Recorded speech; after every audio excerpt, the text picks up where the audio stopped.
Yeah, hi. Once again, I mentioned Rabbi Eliezer Silver yesterday, so just as the pasuk says in Mishlei, Zecher Tzaddik, whenever you mention a Tzaddik, Livracha, it should always be accompanied with the blessing.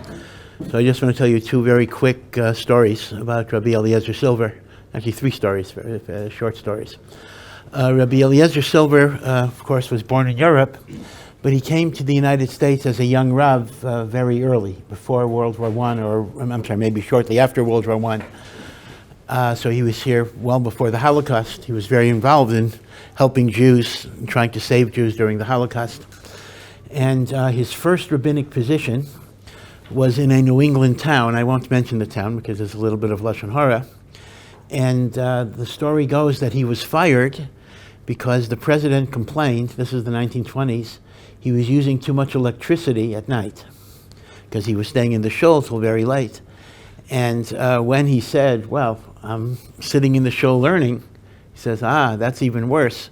We thought we hired a rabbi that finished his education. You know, you haven't even finished your education yet, then obviously you're not qualified to be a rabbi. That's the story of what Yiddishkeit was like in America in the 1920s, that a rabbi gets fired because he was learning too much. So that's the story number one. Story number two actually involves his Hatzalah work during the Holocaust, where he tried to save Jews during the Holocaust, and afterwards he would visit, as I told you yesterday, he would visit the displaced persons camps. That was the story of Simon Wiesenthal. But if you ever see pictures, you'll notice that Rabbi Silver had a beard, but he was always wearing an army uniform, that when he would go to the DP camps, he wore an army uniform because that gave him access to things. Now in those days, even today, but certainly in those days, an American soldier was not allowed to have a beard under any circumstances at all.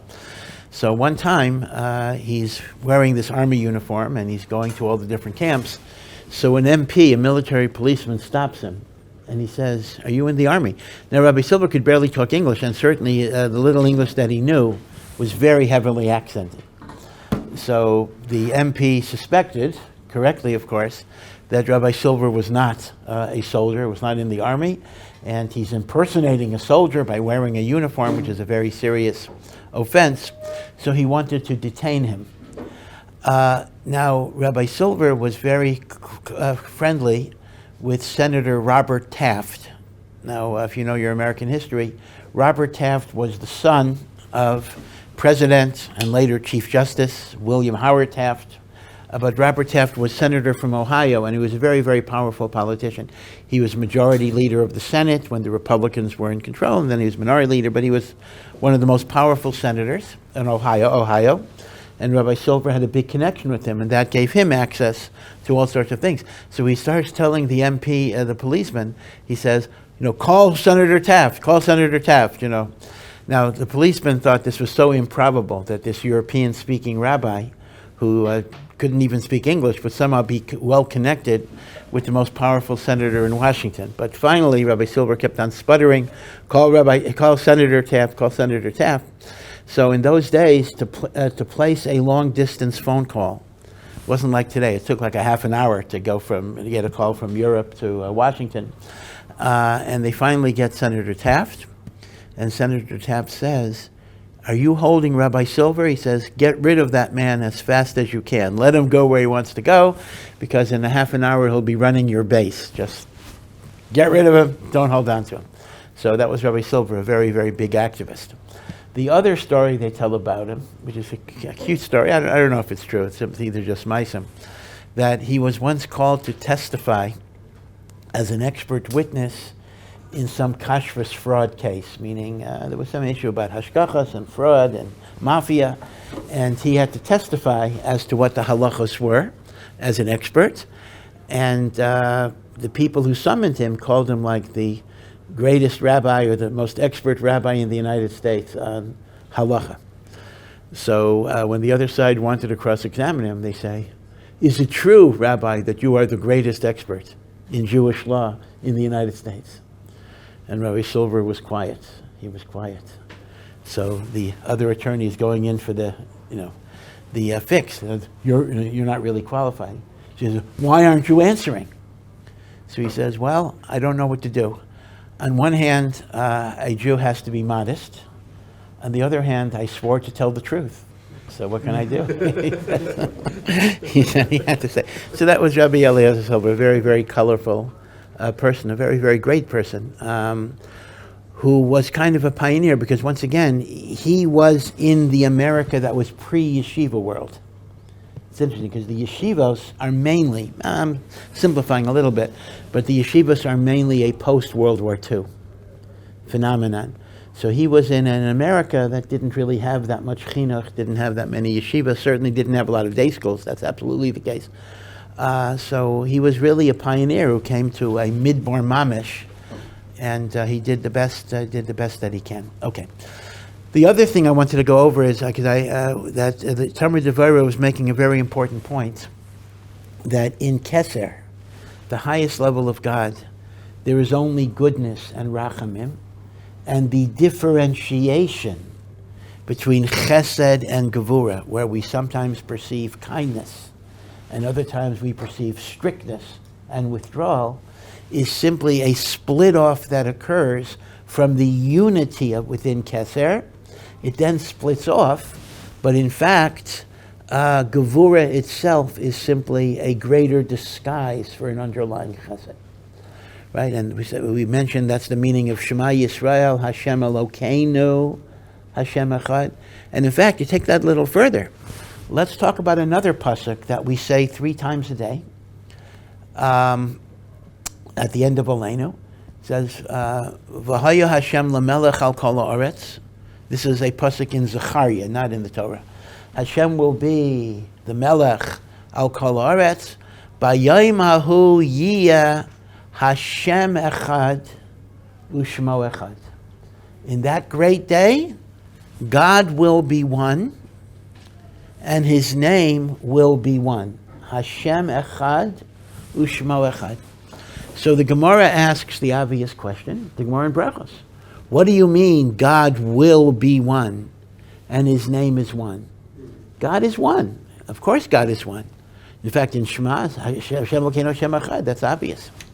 So the Gemara in Brachos answers, Lo ka'olam hazeh olam haba. Olam hazeh is not like olam haba. Olam haba in that context, by the way, does not refer to the world of the soul. It refers to the days of Mashiach and the like. In olam hazeh, God has 2 names. Hashem, which is the midah of, there's more than that, but at least 2 names. Hashem, which is the midah of rachamim, Yud Kei Vav Kei, and Elokim, that is the midah of din. So we see 2 different aspects of God that seem to be in contradiction. Liyasid lavo, we will understand that even the din was rachamim. And that's the meaning. Hashem will be one, meaning we will not perceive a disunity. His name will be one, meaning His name will be one, meaning we will see that it's kulo rachamim. The concealment of the chesed within the gevurah is going to be lifted. The veils are going to be lifted, and we will understand. Yeah. But if He's out of line with His name, then isn't that in a sense that in an absolute sense, He's not totally one? Because who He is in reality is disjointed with who He's perceived as down here. And that does seem to be a real kind of divide. Well, it's a perceptual divide in the sense of the limitations of what we're able to perceive. An example would be, let's say, light frequencies, right? There are light frequencies that are visible to the human eye, and then there's, infrared or whatever, things at the ends of the spectrum that are light, they're photons, whatever it is, but they are not perceptible with our eyes. Our eye, right? But I mean in the sense that the fact that He's perceived inappropriately is in itself the division in Him. That His name should be, that the way we should perceive Him should be as like who He really is. But the fact that we don't seems to be... Well, again, I think the most you could say is there is a defect in our perception of His unity. I'm not sure if that translates into a defect in the unity. Rav Chaim Volozhiner, for example, talks a lot about the 2 perspectives, Mitzidenu, there is a perspective from our side of things, and then there's Mitzido, a perspective on God's side of things. And our perception does not always match God's intrinsic perception, but we would not attribute that to a lack of unity. We would attribute that to a frequency that may escape the range of our spiritual vision, like a light frequency that's beyond what our eyes could see, and that those veils lift. Yemot Mashiach or Olam Haba. In fact, they tell the story. Some people find the story perplexing. So I'm not sure if it'll make total sense to you or to me. They tell the story about the Mezritcher Maggid. That the Mezritcher Maggid, the student of the Baal Shem Tov, the Rebbe of the Balatanya, the Rebbe of the Breitowitz, kind of the Mezritcher Maggid was the Rebbe of all of the famous third generation. That's when Hasidus began to differentiate, right? Because the Baal Shem Tov, there was only one Hasidus. There wasn't different types of Hasidus. And the Mezritcher Maggid also, only one Hasidus. But the idea that Hasidim began to have different dynasties and different branches, that started from the third generation. In fact, the Mezritcher Maggid kind of took a map of Europe. It's very interesting. And he divided it up, and he determined which of his Talmidim should establish Hasidus in their particular countries, based on their personalities and the personalities of the Jews who lived in those countries. So the Breitowitz was sent to the Ukraine, the Maggid of Kuznets was sent to Poland, etc.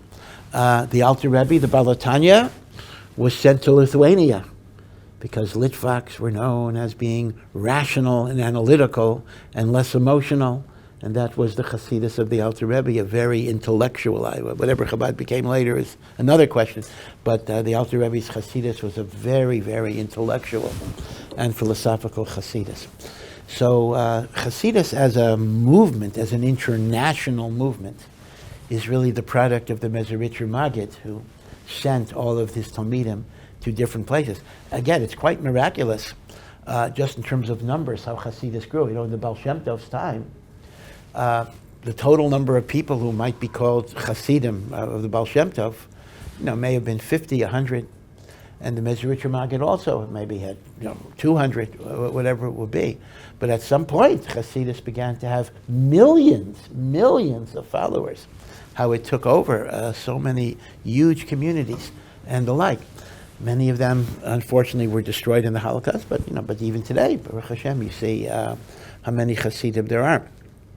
So the Mezritcher Maggid lived in a very, very difficult time of oppression. And his Talmidim begged him, as he was on his deathbed, that when you go to Shemayim, can you be Mavakesh Rachamim from Hashem, to take away all of the Gezeros on Klal Yisrael.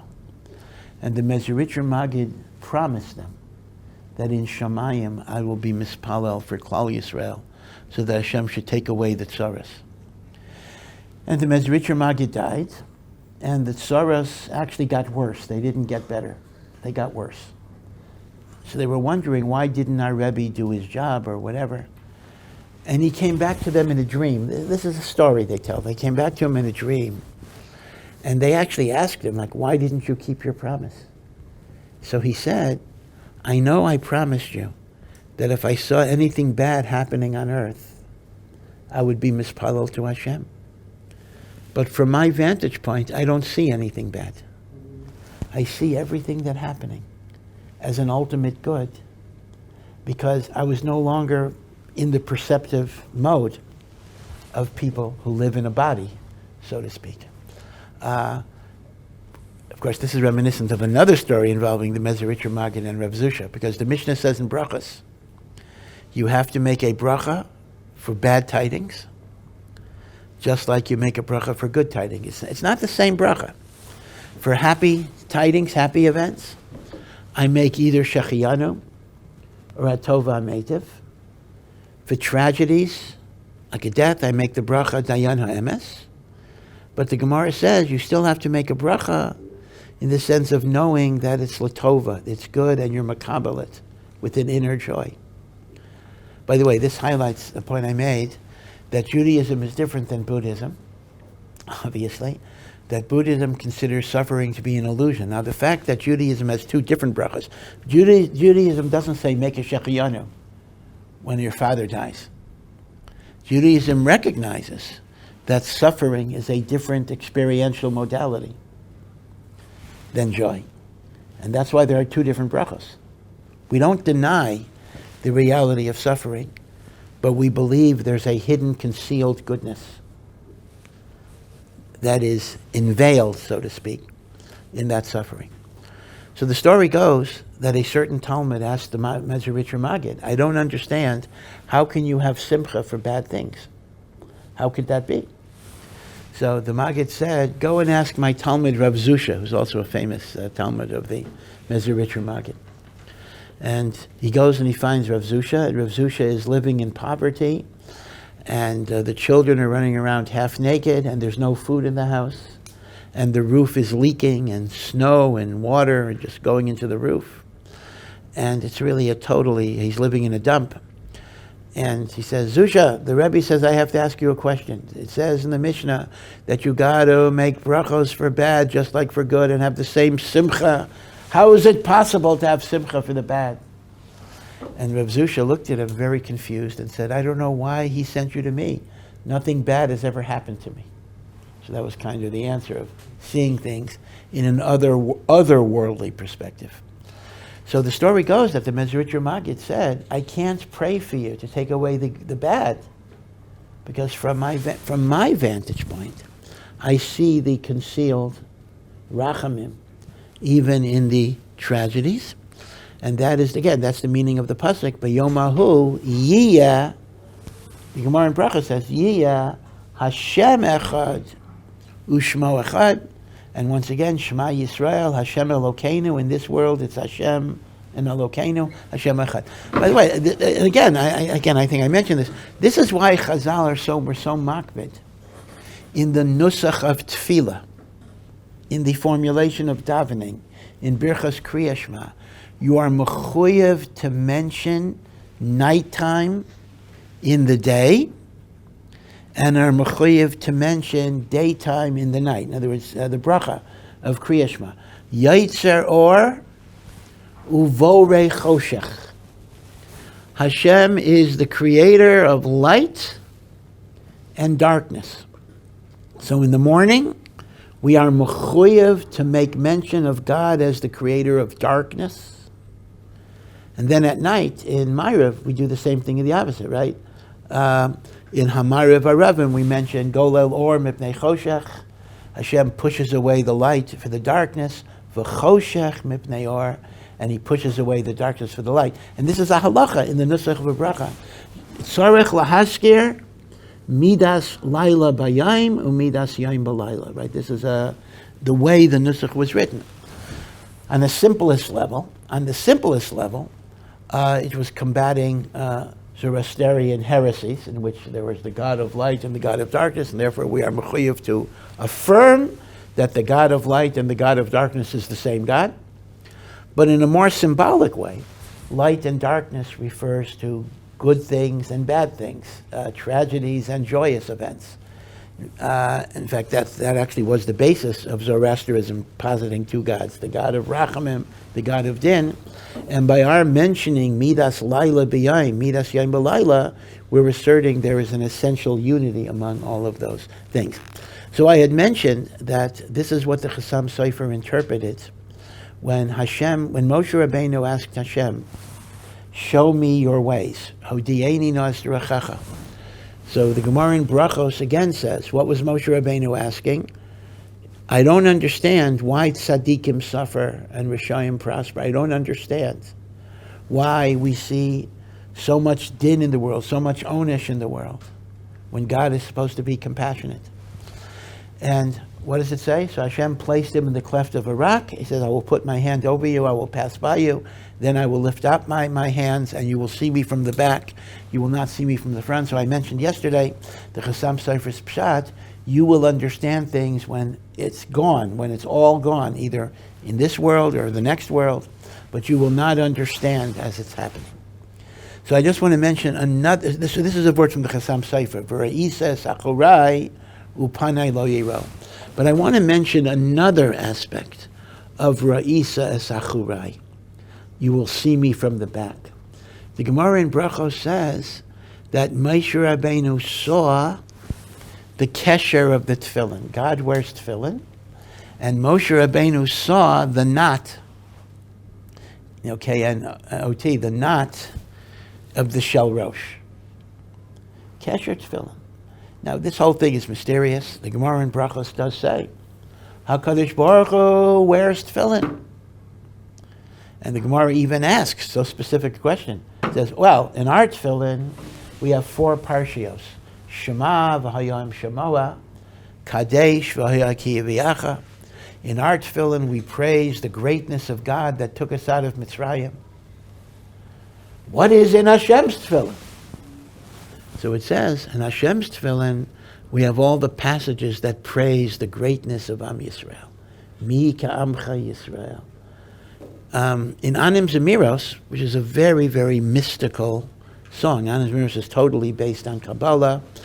Our minhag, based on the minhag of the Gra, is that we only say it like Rosh Hashanah, Yom Kippur, because of its Kedusha. In the standard, at least Ashkenazic shul, Anim Zemiros is recited every Shabbos, and it's interesting, it's commonly recited by children. It's interesting, some are against that. Some actually say, hey, even if you're saying Anim Zemiros, it should be said by a chashuv person, whatever it would be. Maybe children are the safest bet. They don't have a virus yet. They're still pure. But in Anim Zemiros, which is alphabetical, right? Alphabetical aleph base. So what does it say in the pei? Peiro alai, upeiri alav. So what does that mean? Peiro is glory. Tefillin are called pe'er, the glory. So pe'ero, Hashem's glory is alai upon me. Meaning the tefillin that I wear declare the glory of Hashem.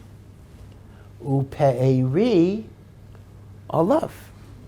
And my glory is upon Hashem. Hashem wears tefillin that declare my glory, meaning the Jewish people's glory. Mi ka'amcha Yisrael. Now, what does it mean that Hashem wears tefillin? Obviously, it does not mean Hashem has black leather boxes that he wears. This is referring to the spiritual idea of tefillin, just like the whole imagery of Rosh and the like. But Hashem wears tefillin, and Moshe Rabbeinu saw the Kesher, that's for Ra'isa Sachurai, saw the Kesher of tefillin. So now, let me show you how this so beautifully fits with the notion of you understand things in retrospect. We know that the way you wear your head tefillin, so you have 2 straps that are in front of you. There's a strap to your right and a strap to your left, right? Two ritzuas that hang in front of you. We know that right is always the direction of the sphere of Chesed. Chesed is called the right arm of God, and Devorah is called the left arm of God. So, when I see the straps from the front, I see Chesed and Devorah. But when I see the straps from the back, I see that the 2 straps emanate from a single knot, which is Kesser. And therefore, that's what Hashem is saying. If you look at me from the back, you will see that even the Devorah emanates from Chesed. In other words, the Devorah and the Chesed emanate from the same place. That is, for Ra'isa Esachurai, you will see me from the back. So we have 2 nakudas here. One is retrospect, hindsight versus foresight, meaning you'll understand things after they happen, not while they happen. And the other is that ultimately you will see that the Chesed and the Devorah emanate from a common source, and that is the Kesher shel tefillin. Okay, so all of this goes back to the Torah Devorah's point that the differentiation of Chesed and Devorah only occurs at a level that is below or beneath the sphere of Kesser. In the sphere of Kesser, there is only Ra'isa Rachamim. I use Rachamim, and he uses Rachamim too. And again, if you remember, Rachamim has a generic sense. It also has a technical sense. In the generic sense, Rachamim is used for compassion, for chesed, and the like. In a technical sense, Rachamim is actually the synthesis of chesed and Devorah.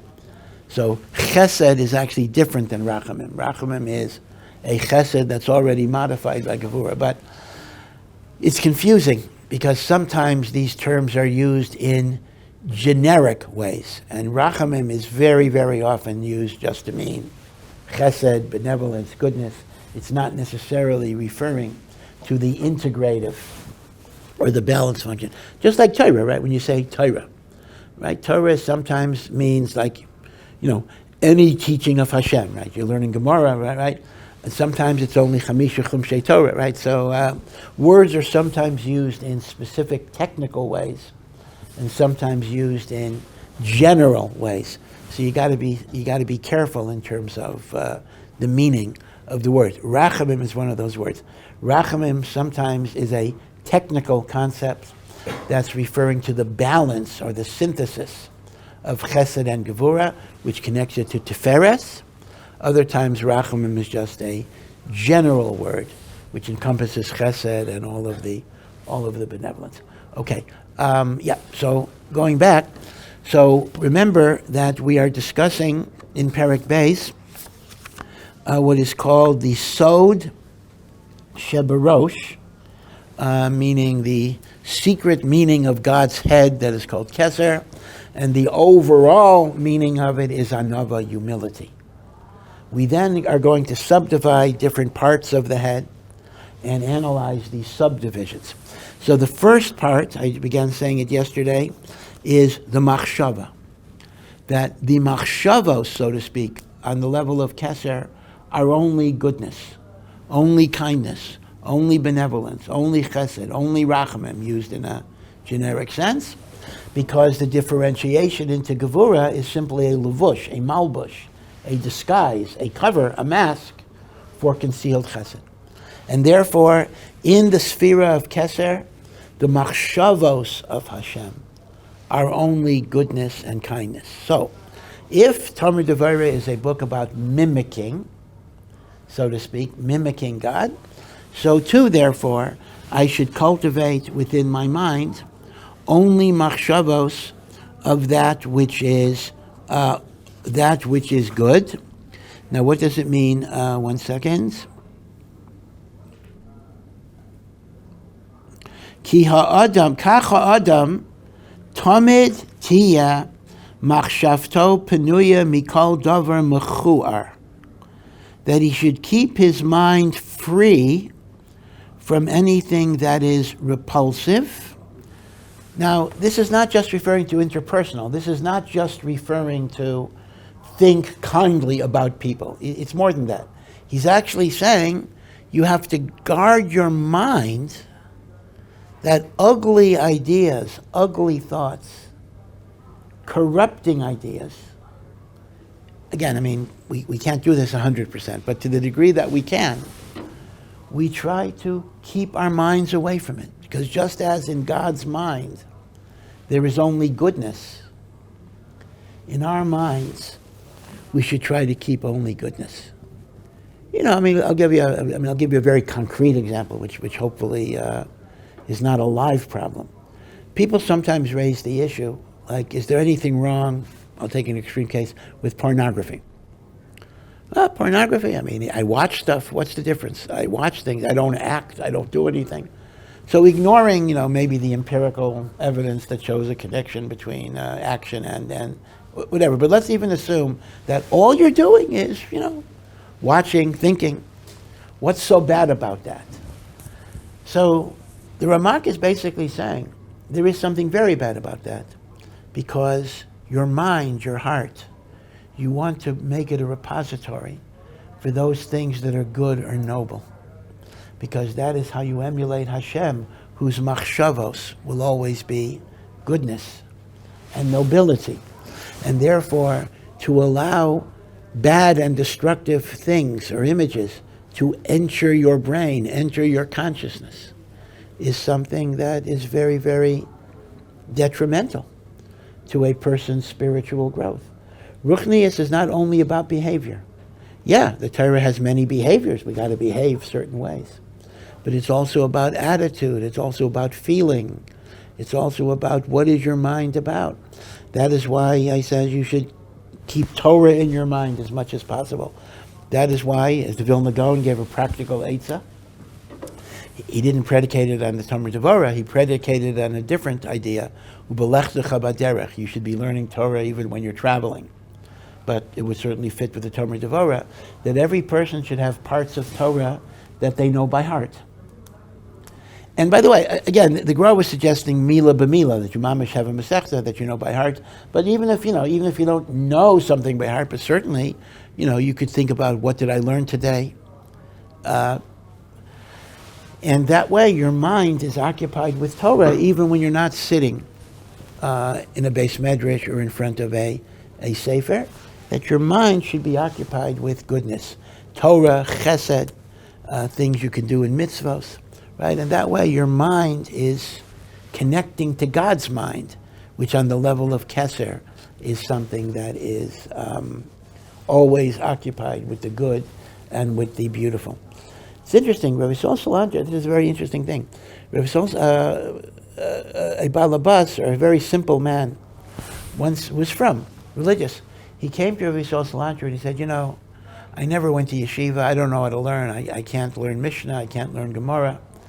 What are you telling me I'm supposed to learn every day? I mean, I can't learn every day. I have to go to work early. So this is what Rabbi Yosef said. Well, listen, you daven every day, right? He says, yeah. He says, all right. So go over in your mind all of the halachos that you have to keep every day. I get up in the morning, I wash my hands 3 times, I make al natilas yadayim, I go to the bathroom, I make esher yotzar. I mean, just list it. He says, now listen, this is what he says. If you would read those same words in the Chayei Adam or the Kitzur Shulchan Aruch, we would say that's a mitzvah of Talmud Torah, right? If I learn Kitzur Shulchan Aruch, I am a Kayim Talmud Torah. So Rabbi Yisrael Salanter said, what's the difference if you read it in the Kitzur Shulchan Aruch or you just go over it in your head? In other words, just going over, this is a very interesting idea, just going over your Seder Hayom is actually a fulfillment of learning Torah. That every morning I make 3 brachas or 2 brachas, depending how you count it, over the Torah. Well, that's a din in Shulchan Aruch, right? So I'm saying a din in Shulchan Aruch. So he says everybody, Rabbi Yisrael Salanter said, everybody has Torah that they can learn when they're traveling, when they're working. Just to think about, what I do every day. So that's what the Ramak says. Keep your mind occupied with that which is good, because that is how you're medame yourself to HaKadosh Baruch Hu. And he says, Lo yikanes zor ubatel b'machshavto. Do not allow a stranger to enter your mind. Your mind has to be holy. Do not allow it. Yeah.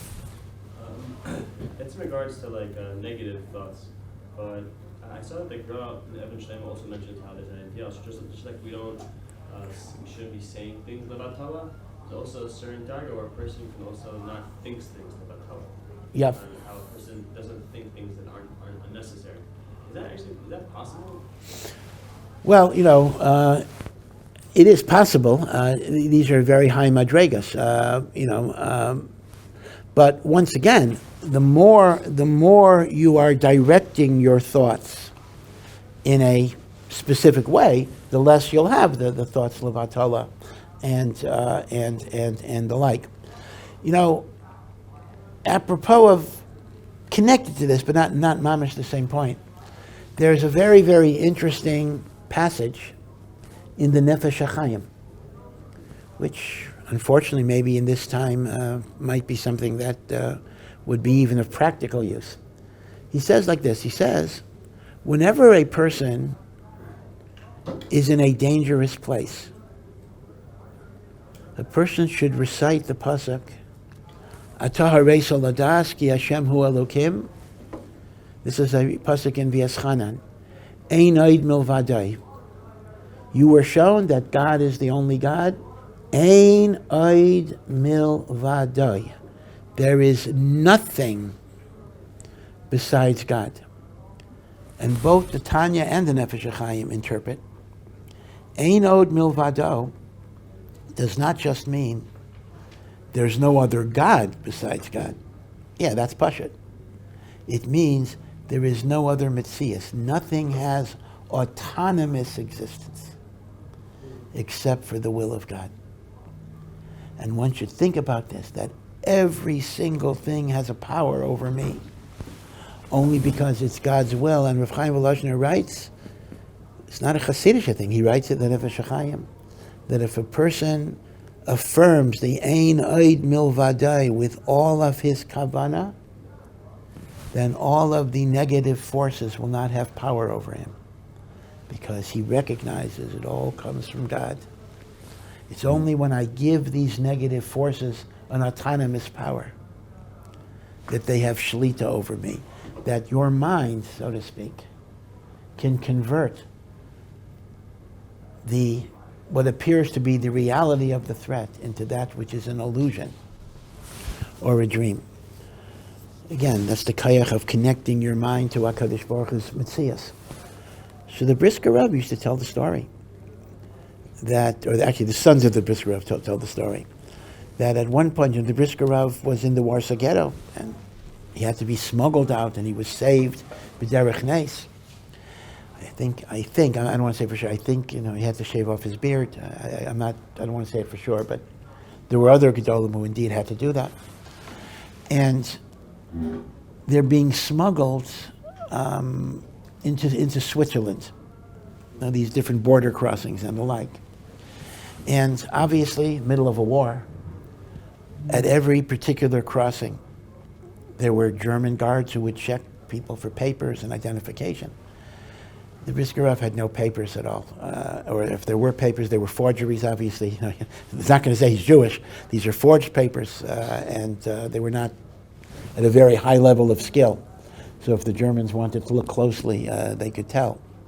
And the Brisker Rav told his children, as they were sitting in a car or a truck that was taking them, hopefully, to safety in Switzerland, he says, "Do not be distracted. Think of the pasuk Ein Od Milvado, without stop.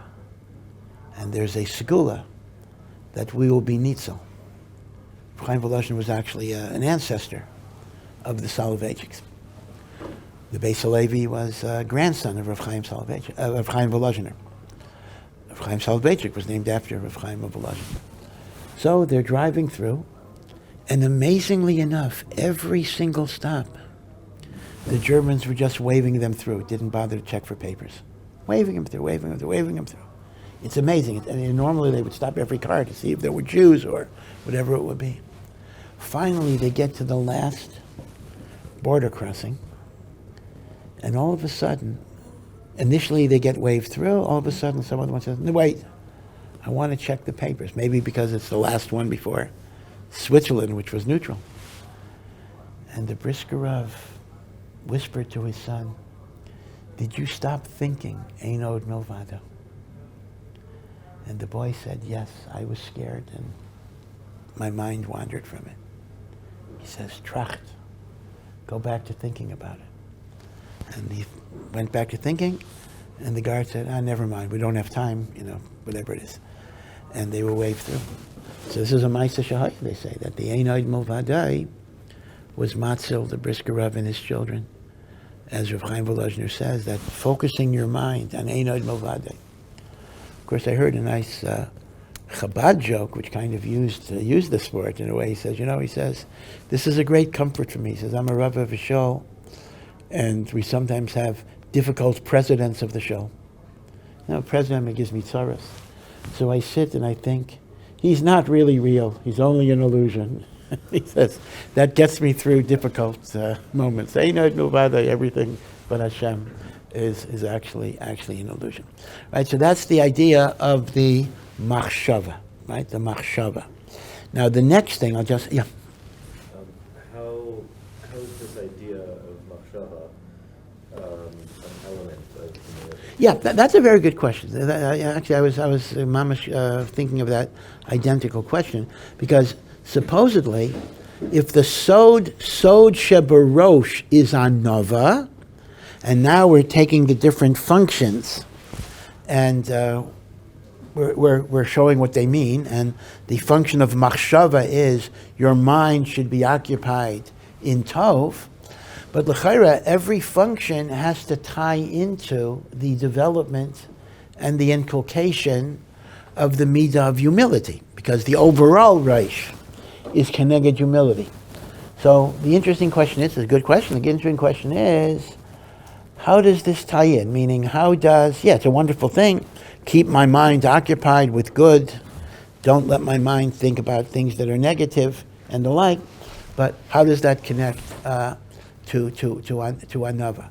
But it could very well be that once again, the idea that Ein Od Milvado itself is anava, meaning when I recognize I'm not involved in thinking about my ego, myself, my gaiva, so memela I'm an anaf, because by being makasher your mind to God's mind, by mimicking God's mind, memela, you're not going to be margish a sense of gaiva either towards God or towards other people. But again, we'll talk more about it next week. Okay, have a good day. Thank you for listening to this Awesome production. To find out more and to partner in our mission, please visit ohr.edu.